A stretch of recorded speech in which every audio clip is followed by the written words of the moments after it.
welcome everyone to an episode of Journeys to Inspire, part of the Alliance's project.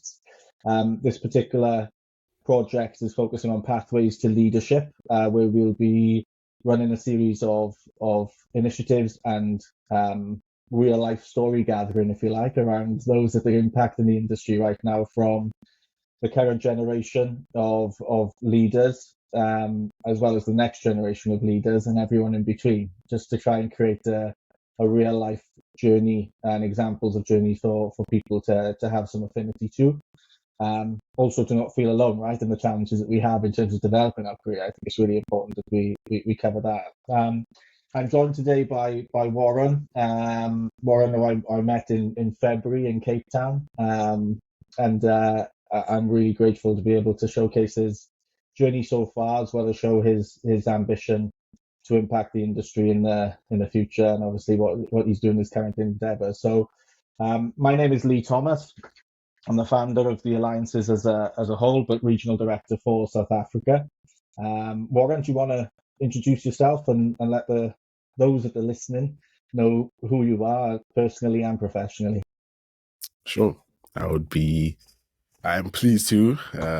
Hi everyone, my name is Warren Shoko. I am a cybersecurity consultant at InfoSec Consulting, now known as InfoSec Advisory Group. We've grown ever since I started there, which was actually 2 years ago.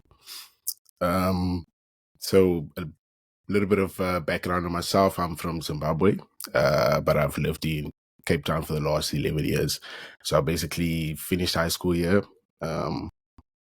Didn't really get into the program that I wanted to study, which was computer science, straight when I finished high school, because my matric marks weren't so great. But I was just browsing on the UWC website during that period, and I came across a hackathon, which was hosted by a few corporate companies here in Cape Town, and it was the entry to get into the competition was quite simple. You just had to be a student and submit a couple of ideas into the platform that they were using for the competition.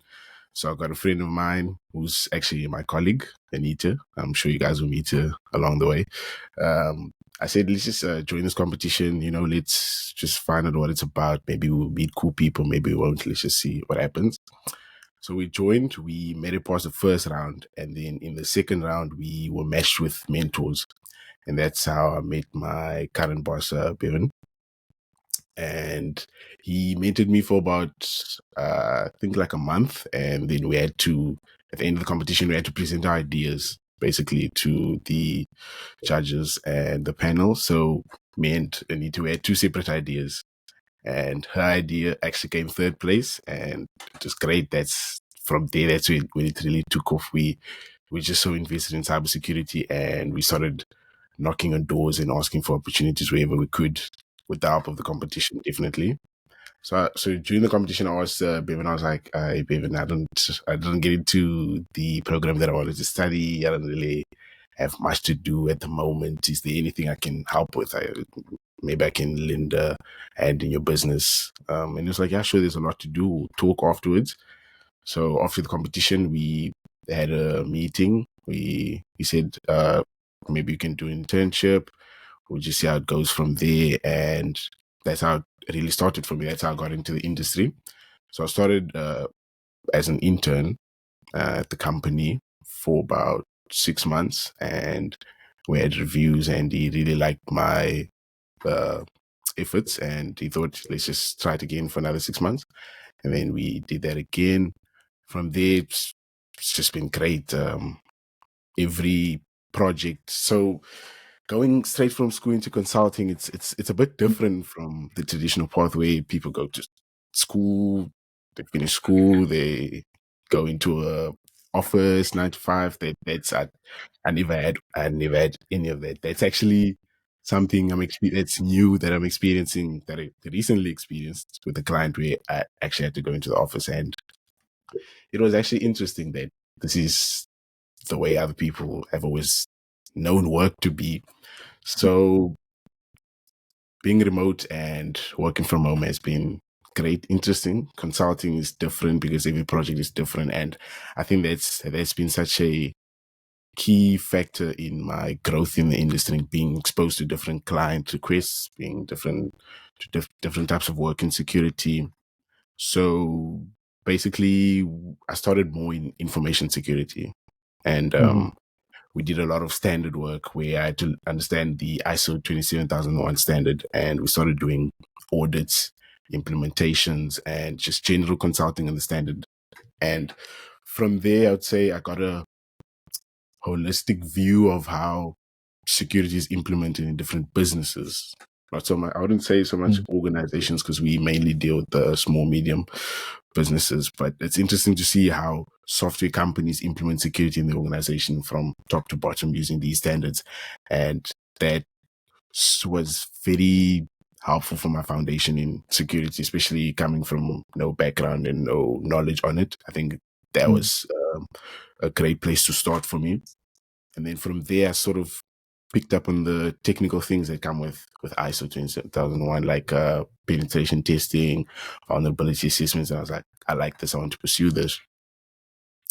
So we started getting more requests like that from clients where we did penetration tests. And interesting story. So in 2022, I went to IT Web in Joburg, and straight after the conference, we had a pen test request, and it was gonna be the first time ever, and I was like super nervous. I was like, okay, I really don't want to mess this up. I want to perform.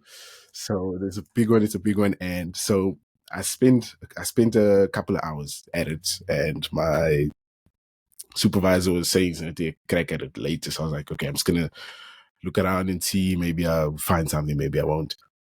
So then after like 4 hours, I was in the system already, and I just thought, wow, this is crazy. And that was a great confidence booster, but just bad security from the end. But it was just really nice, and gave me the confidence to pursue penetration testing and really get good at that. So I have actually taken my OSCP, which is the offensive security certified pen tester.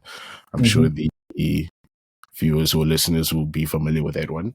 I've attempted my first try, and I unfortunately didn't pass. So it's still something on the course that I have to pursue.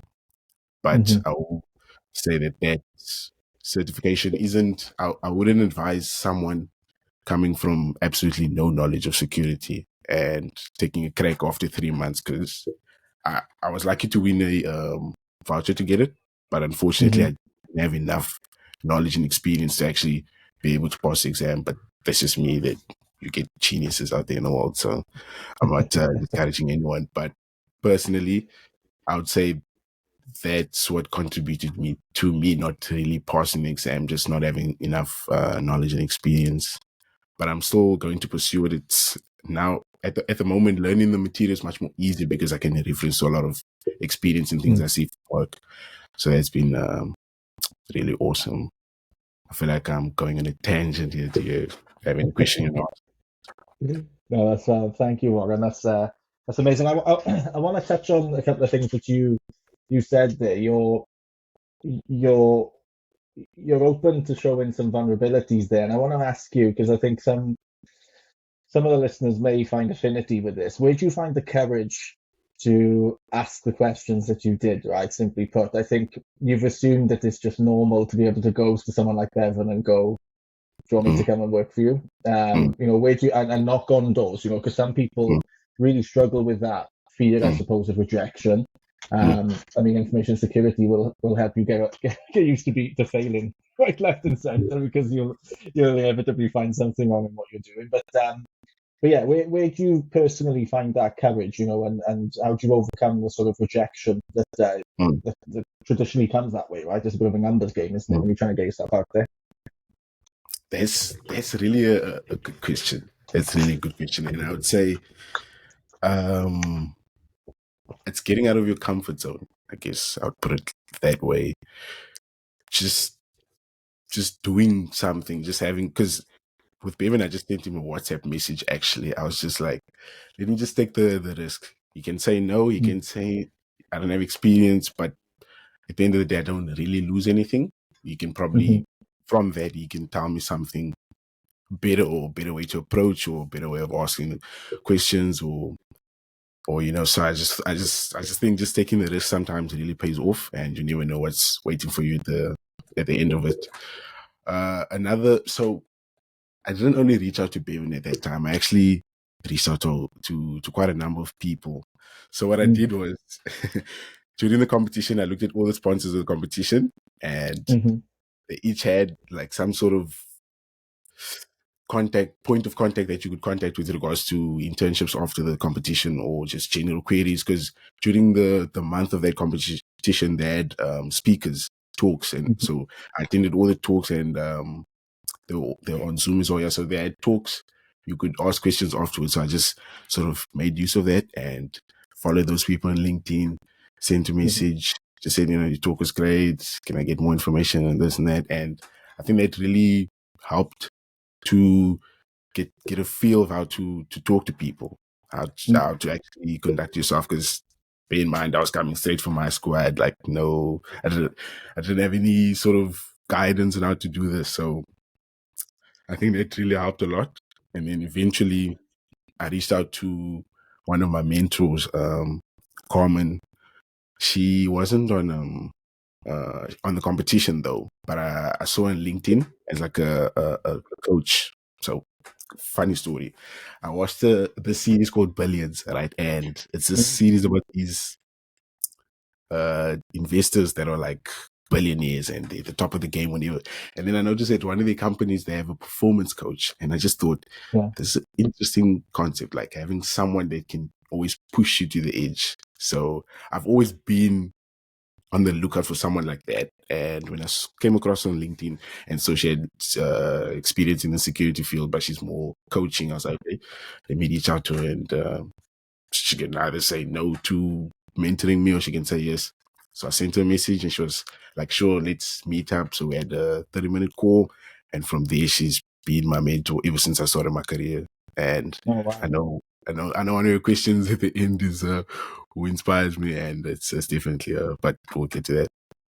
Amazing. Oh, Warren, that's great. I think I can definitely resonate personally, right? I think Mm, I suppose in the middle of my career, in terms of my working life, and back when I launched my business, it's exactly the mm, same thing as where I was. I was in a sort of unhappy place from a vocation standpoint, or the organization that I was working in, and I just thought, I've got nothing to lose. I'm not happy here, so let's just try and seek that fulfillment and happiness elsewhere. And it takes a lot, right, to push yourself outside of that comfort zone. But the definitely. rewards are absolutely incredible, right? Your growth is subjective, but yet the feelings that you have from actually taking a few risks Mm, is mm, amazing, right? So thanks for sharing that, mate.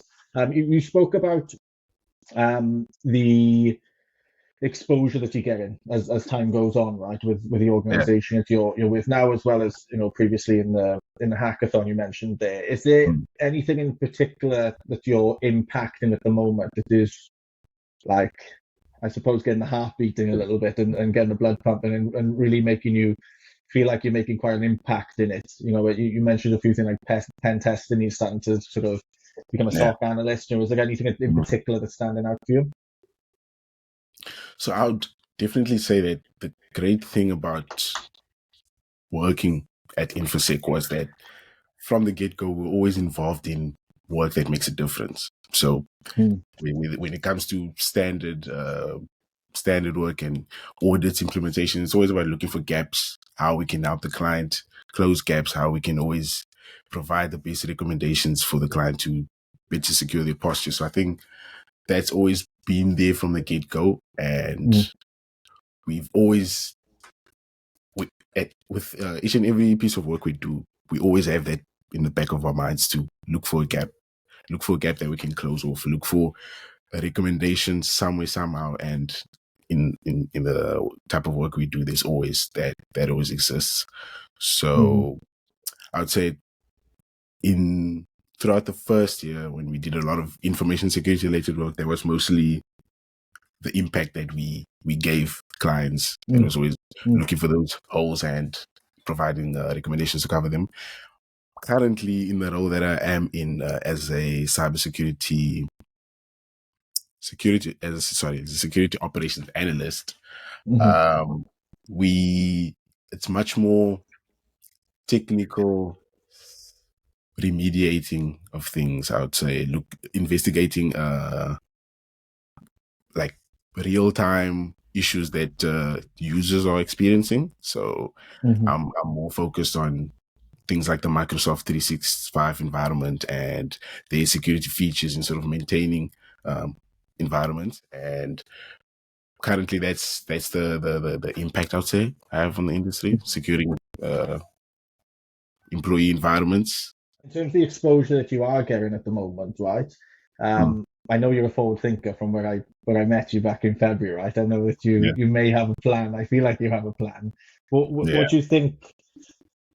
And you mentioned it there with the certificate, the certification that you're going for at the moment, and the exam that you're going to resit, right?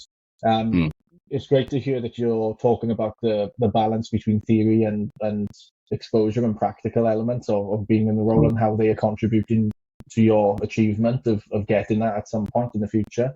I want to talk about the exposure that you're getting right now. How important do you feel that is for your career progression? Because I feel like information security is a bit of a patience game, right? You kind of mm, have to go through and get the scars of being in the industry mm, to sort of show that technical knowledge, which it is a technology feature, as such, or built onto a technology feature, but that cultural and strategic development and resilience of the person when it comes to progressing in this career. Do you find, or how do you feel about how that's impacting the exposure you're getting now? Is how that's going to impact your career in the future?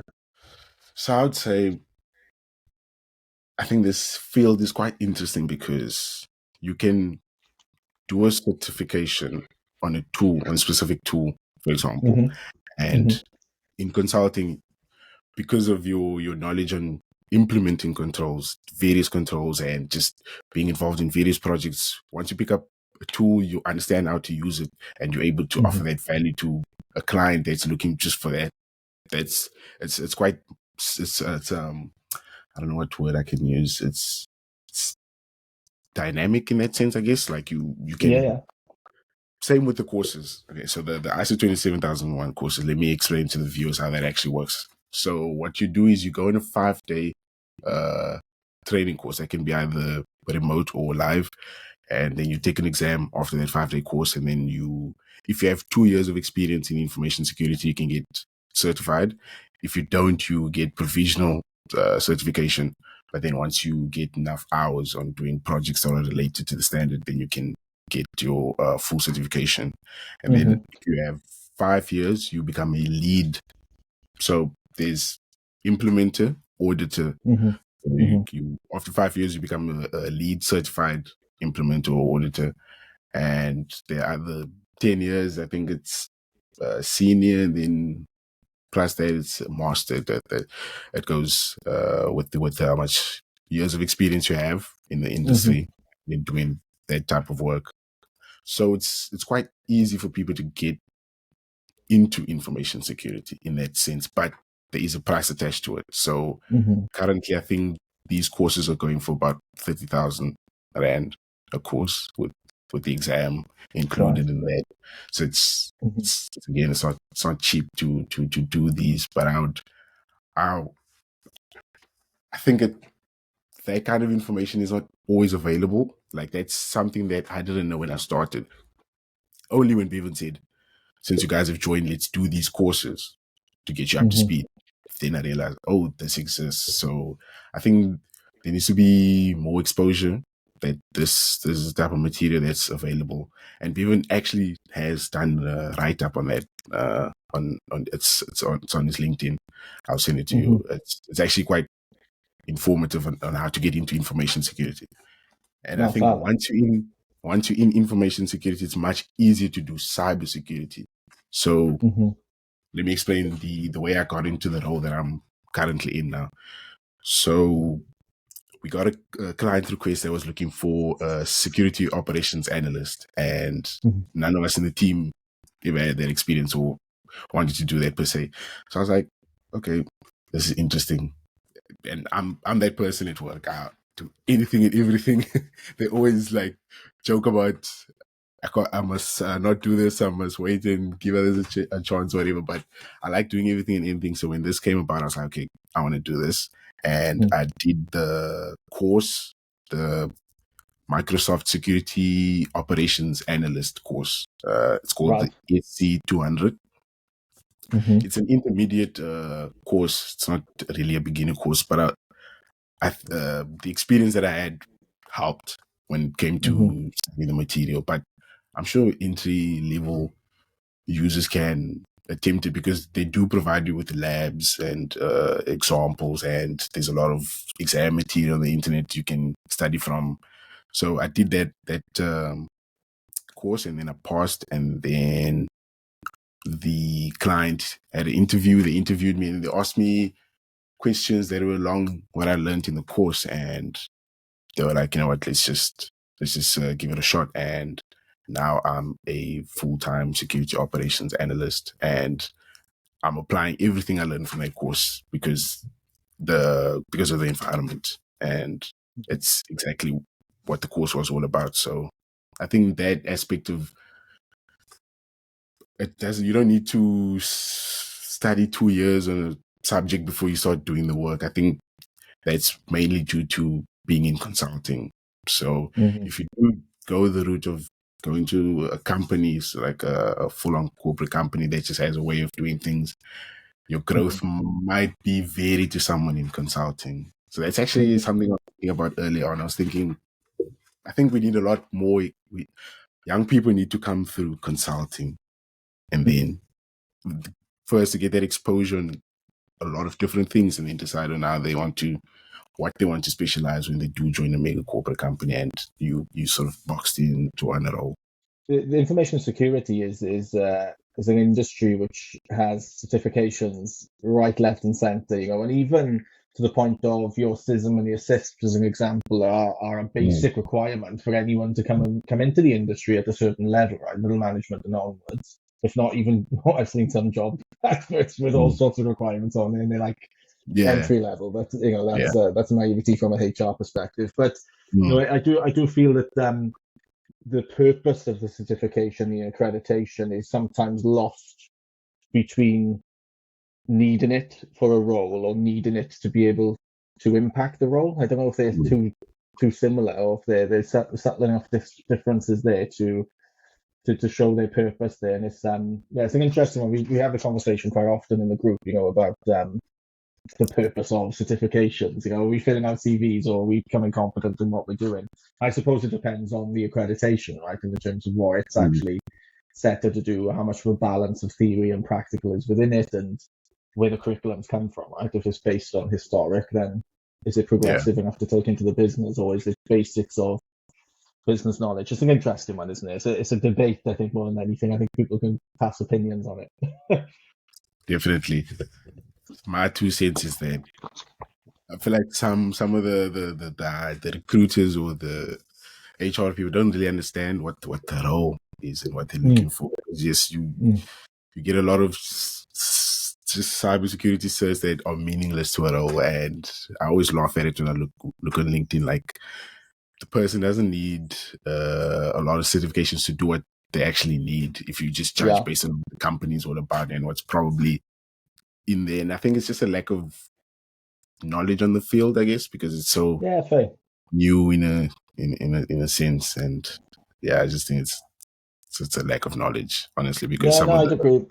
I'd agree with that, and it's very complex, isn't it? The whole industry is fairly complex, and the impact that the business division has on the organisation, it varies, and obviously the risk appetite controls that and dictates that as well. So the requirements to impact the organisation should really vary, and not just be a standard. You need to have X amount of experience, X amount of certs and accreditation, and so on and so forth, because it may not be required, and possibly be the maturity model behind the business division for some organizations, in that you obtain them. They're part of the whole facilitation of that business division, is that you obtain them as and when they're required, right? I suppose that does slow things down a little bit, but it would make sense, because then you're agilely applying yourself to what the business needs instead of trying to capture everything and throw that into a single person. Interesting.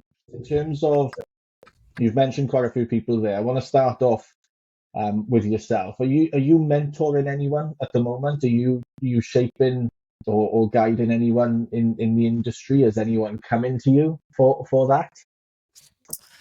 So when I started out, yes, I was studying everyone I came across that was looking for a job. I was like, dude, there's this thing, cybersecurity. Look it up on YouTube, search up certs and everything. Mm-hmm. But at the end of the day, 90% of the people that I tell, they hardly do it. They hardly go on the YouTube and check it out. They don't have.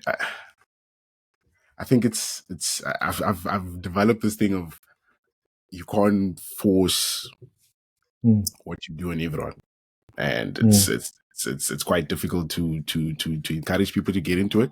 But people that are looking for help, I'm always more than willing to help. On LinkedIn, I'm active.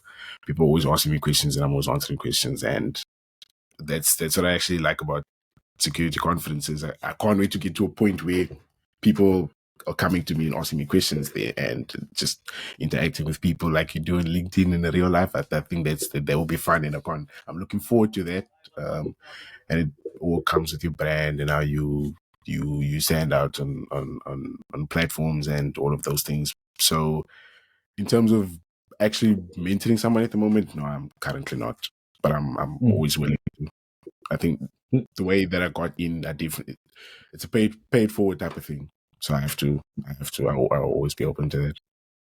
No, I agree, and I think this is the purpose of this platform in particular, right? The Pathways to Leadership. Our aim is to give access to each other more often, right? Rather than having the restrictions of a moment in time, like a conference that only happens now and again, even though there's loads of them, right? But the ones that are worth going to, it's to create a community or a layer of a community that's the next generation, to enable ensuring that this collaboration going on and an ongoing effort, right? The time restrictions and the availability will always I agree. dictate how that goes and how successful that. Warren, um, thanks for rejoining me. To conclude your session, and your views on this Pathways and Journeys to Inspire platform. What we didn't get around to asking was, are there any platforms or any individuals or any organizations that have particularly helped you?